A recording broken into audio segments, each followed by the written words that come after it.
daal Covid bi. bëri na li nga fi waxoon bëri na li nga ci junjoon ak li nga ci leeral waaye af mel ni ñenn ñi nag ñu ngi waaj yëkkati seen balaanu kër laay et tamit ci seen wàllu immunité parlementaire ngir ñu war leen a atte donc en résumé ci tënk rek ñu dikkaat ci ministre yooyu nga xamante ni bi ci gën a fës xam naa war nga ci def taxaw seetlu muy kaaw Ismaïla Madior Fall. ginnaaw bu amalee njàngat ci l'ensemble des ministères yi ñu cité scandale yi nga xamante ni moom lañ leen di toppee. waaw.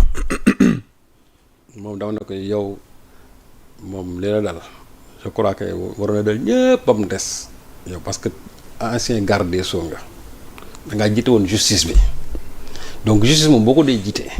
yow bu nit ñi doon détourné nga yi teg sa bët sax. yow tu dois toujours montrer le bon exemple. Ismaïla on vient de découvrir qu'en réalité il n'a jamais été le bon ministre de la justice qu'on pensait.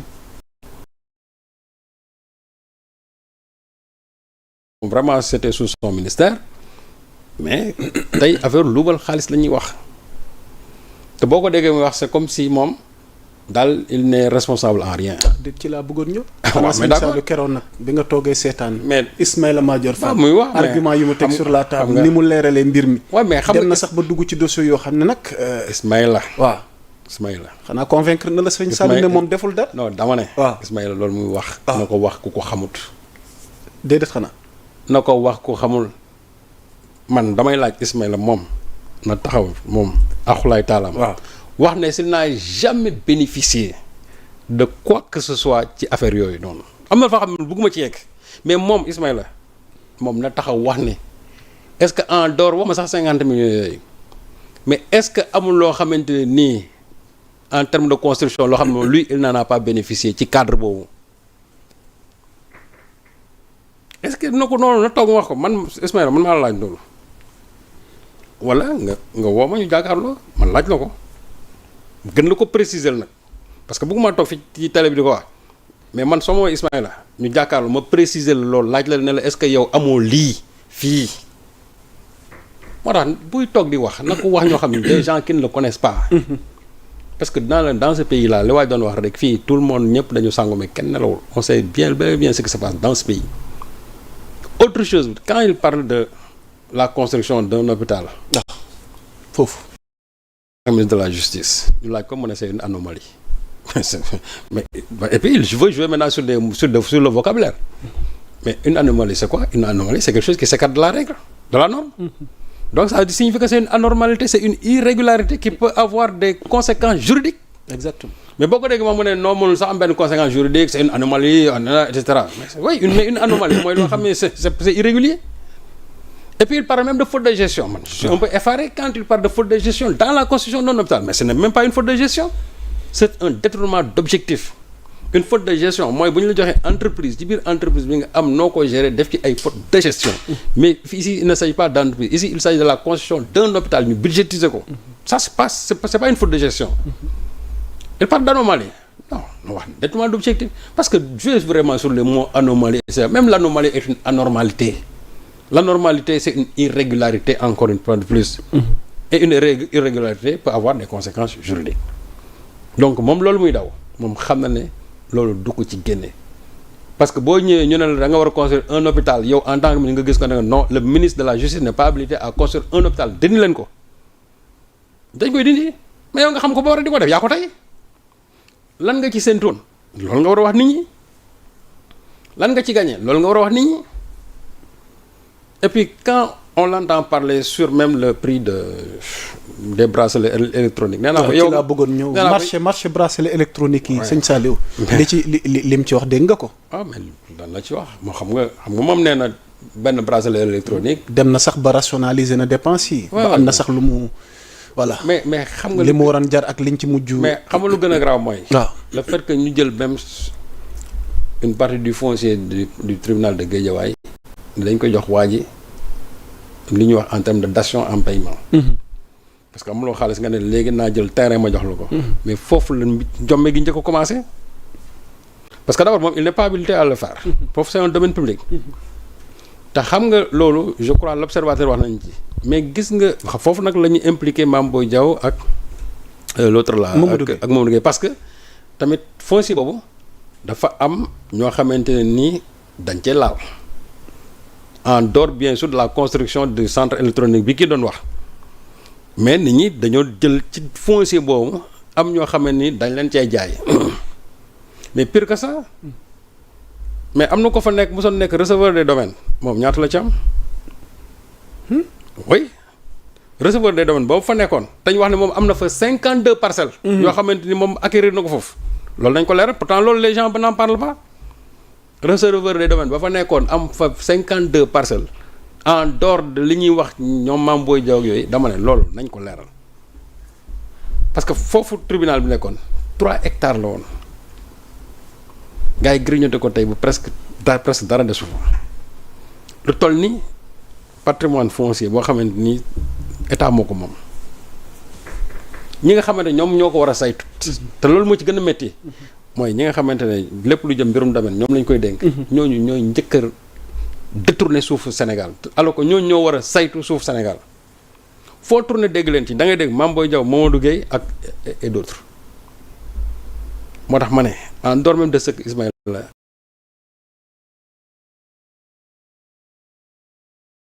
soos mooy recevoir des domaines boobu may wax te gars yi di ko fa tuumaal 52 parcelles foofu mais nañu ko leeral léegi nag ci bracelet électronique yi muy wax nee na benn bu nekk 6 millions waaw man day gëstu naa xool naa fu ne bracelet électronique moom su ma ko xoolee dans l'internet xool ak usines yi nga xamante ne entreprise yi koy defar en tout cas de sore na lool torop sax nag trop sore na trop léegi nag bon moom nee na non dañ ci inclure centre électronique kii bi et cetera donc daal moom bracelet bu nekk ak matériel bi nga xamante ne moom moo koy doxal nee na loolu lépp dañ ko ci inclure nee naa ko même ça Malick Sall ci boppam sax moom waxul woon loolu Malick Sall moom dafa waxoon ne bracelet électronique yi yow tu parles de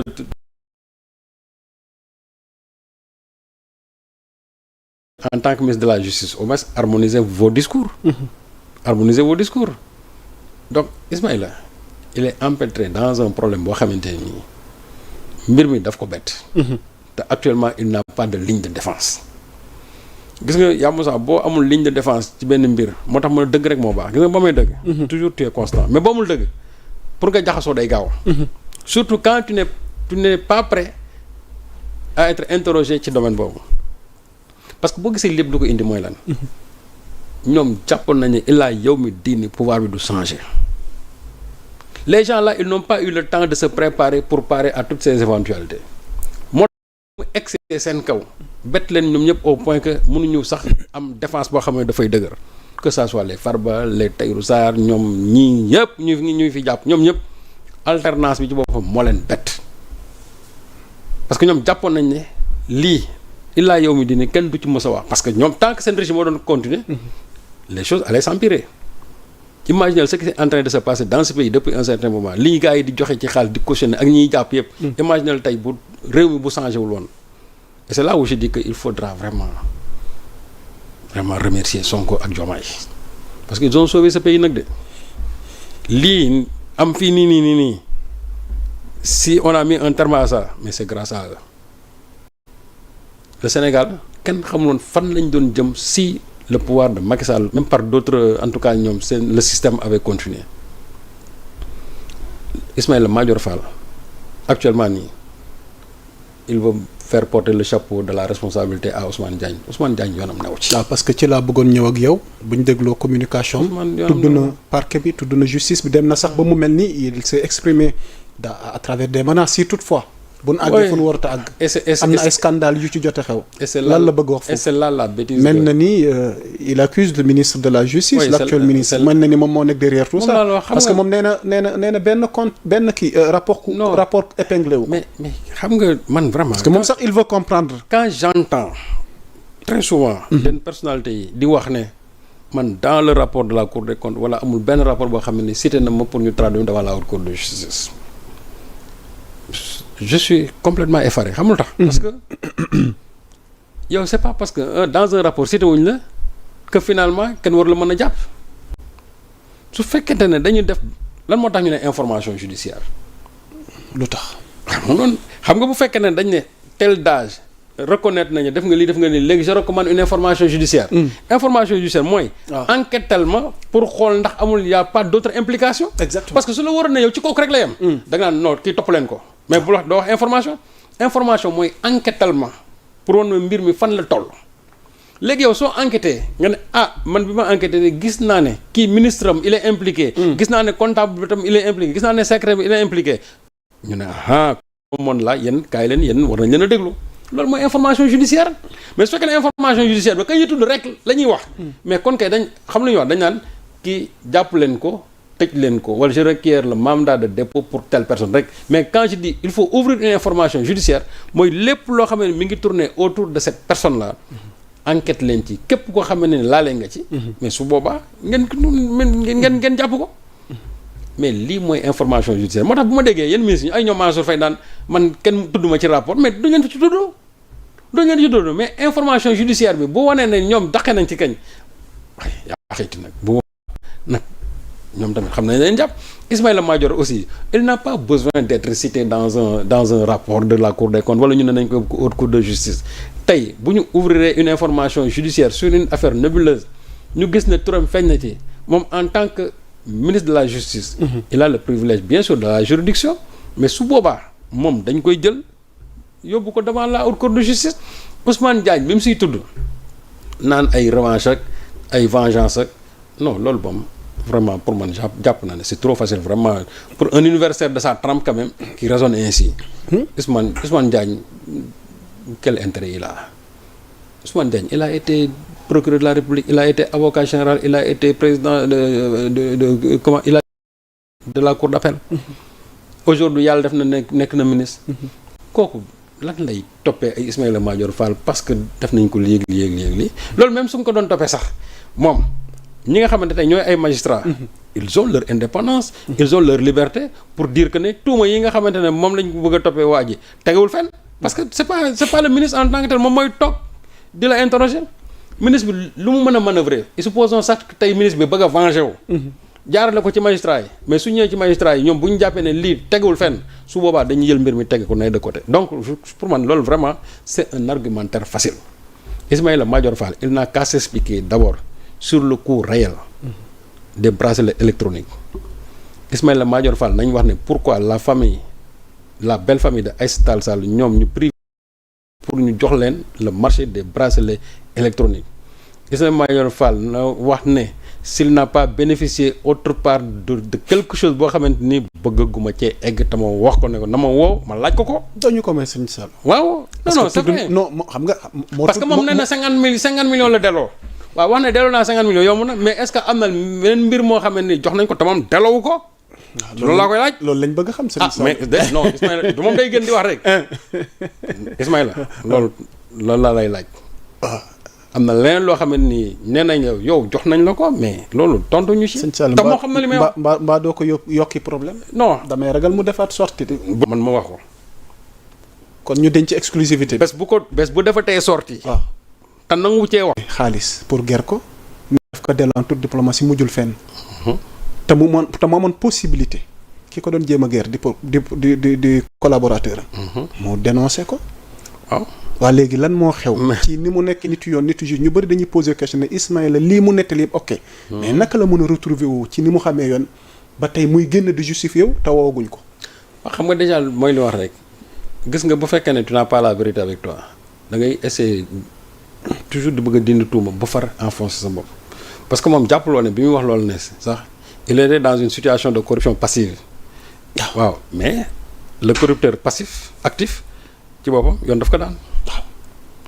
et ça aurait été l'occasion pour montrer à tout le monde en disant que man ministre de la justice nit ñëw na di ma ger jàppalu naa ko et ça aurait fait vraiment un grand buzz boo xam ne moom vraiment il va récolter les dividendes mais defu ko xam nga loolu il a fallu que le problème là éclate pour mu door ko wax mais toujours am na loo xam ne les waxul parce que le gars en tant que tel il a complètement moom loolu daf ko écarté na loolu donc ci biir mbir mi naa leen am na loo xam ba léegi li ñaan lees waxut ba léegi mi ngi ci biir.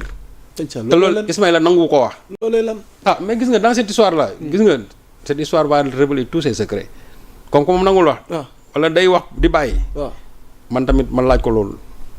fàttaliwaat ñu la. bàyyi nga 50 millions yi. waaw mais lan nga jël. loo jël. waaw bàyyi nga 50 millions yi waaw loo jël. waaw. la war a doon. waaw mais laaj naa ko. xam naa ñi may seetaan fi mu nii. moom daal am na nee na 50 millions yi jëloo. dinañ bëgg a xam loolu lan la. léegi kon Ismaïla mi ñu xam. Ismaïla jëloo 50 millions mais lan nga jël. li may wax mën na bañ nekk xaalis ah. xaalis waaye am na lu mu jël. xaalis daal dama ko dàq. mais Ismaïla maa ngi lay laaj loo jël. wala boo jàkkaarloo waa haute cour de justice ñoom boo ñëwee ñu tagal la ko te su boobaa pare doo ko weddi te loolu c'est des choses yoo xam ne nii palpable yoo xam ne da nga ciy teg sa loxo gis ko lu ñu nëbb newul ci paradis fiscal du lu ñuy dugal paradis fiscal loolu lu ne kët na jon loo xam ne nii ñëpp dañ koy gis. léegi yow loolu da nga ñu koy dencal wala. dama koy denc. Ismaïla bés bu Ismaïla génnee nangu cee wax. waaw wala ñoom yooyu noonu di bëgg a kii nit ñi. su boobaa man ma ne ko yow mbir mi am nga ci lii jeex. léegi balaa ñuy jàll Aïssata Tall Sall mi mu bëgg indi pour mu seede nag. Aïssata Tall Sall mi mu bëgg a seede loo xanaa après c'est sa belle famille. lu xaw foofu loolu la nit ñi bëgg a xam. lan moo indi turu Aïssata Tall Sall. ci waaw mais balaa ñuy jàll waaw. est-ce que Aïssata Tall Sall n'est pas impliqué dans cette chaîne là parce que y a une chaîne de responsabilité. moom ñi mu fa joxoñ tuuma bëri na. waaw parce que moom daal Malick Sall. waaw Aïssata Tall Sall. moom waaw ñoom ñett ñooñu. bés bu enquête bi xóotee dëgg. bu ci ñett ñepp daanul ñaari ñi dinañ ci daanu. déedéet xanaa. maa la wax loolu. bu ci 3 yëpp eggul suuf. 2 moom dañuy daanu moom. parce que mbuxum am na ci mbir mi. waaw. non nañu waxante dëgg mbuxum am na ci mbir mi. waaw d'abord c'est un marché illégal. mais dañ ko jox à la belle famille de Aïssata Tall Sall. et puis belle famille Aïssata Tall Sall. bien sûr ñoom ñoo gagné marché. ñoom ñoo ko gagné. à rappeler. waaw. ñoom lañ ko jox maintenant sur le critère ñu naan woy parce que xam nga lan c'est le sceau de la confidentialité xam ay secret défense chaque fois yooyu la ñuy wax secret défense heure bu ñu bëggee def toj rek daan ne secret défense ci lat ci ay bracelet électronique loolu kese la ñu naan ay secret défense non quand même nous ne sommes pas di demeurer waaw foo déggee secret défense xamal ne gré à gré la gré à gré nag moom yaa ma sax Sénégal gii foo ko déggee mooy am jox ma sama commission moom noo def ñu ci lekk. ok waaw foo ko déggee moom. gré à gré. jox ma marché bi ma jox la. mooy ñaata laa ciy am. ok kenn mënu la taxaw ne yoru jëluma fu gré à gré amee rek commission am na ci corruption am na ci waaw parce que li tax ñu koy def chaque fois secret défense. c'est pour mieux en tout cas dissimuler la corruption. surtout du leneen. quel destin finalement pour Ismaïla Madior Fall. mais le destin tout simplement d'une feuille morte rek. qui ne maîtrise plus son destin. c'est ça aussi actuellement nii Ismaïla. c'est comme une feuille morte moom xamatul fu nekk fan la jëm. il a été le grand tailleur constitutionnel ici. il a été le grand monsieur juridique je ne sais pas du président de la République. mais aujourd'hui il est attrapé par l'histoire. c'est que Ismaïla dafa dugg ci yoo xamante ni pour man jàpp naa ne un homme de son rang waru ci woon dugg. la yàlla defee nga bokk ci ñuy ëpp xam-xam ci réew mi li nga xamante ne moom la ñëpp bëgg a mën tey muy yoon nga dem ba finalement am benn posture politicienne loo wax tey bu subaa nga génn ci bu ñu waxee nga ne 3e mandat nga ne non mënul nekk boo dem ba ci kanam nga ne en principe bu ñu demee nga ne sax président bi nag mën nga def 3e mandat ki nga xamante ne bu waxee tey weddi donc bu toogee ci télé bi daal ne man jëluma 50 millions mais nit ñi ne man bu la neexee sax ñu ne ko jël nga. ok ki taxaw. Ismaïla tey bu taxawee ne man jëluma 50 millions. Sénégalais bu la neexee ñu ne ko jël nga parce que lu mu wax tey weddi ko man nag mën naa koo bàyyil ne ko jëlul 50 millions yi. waaye la mu jël. waaye la mu jël. waaw na ko wax nit ñi. ok parce que bés bu ko waxul man mii danaa ko wax. waaw baax na. on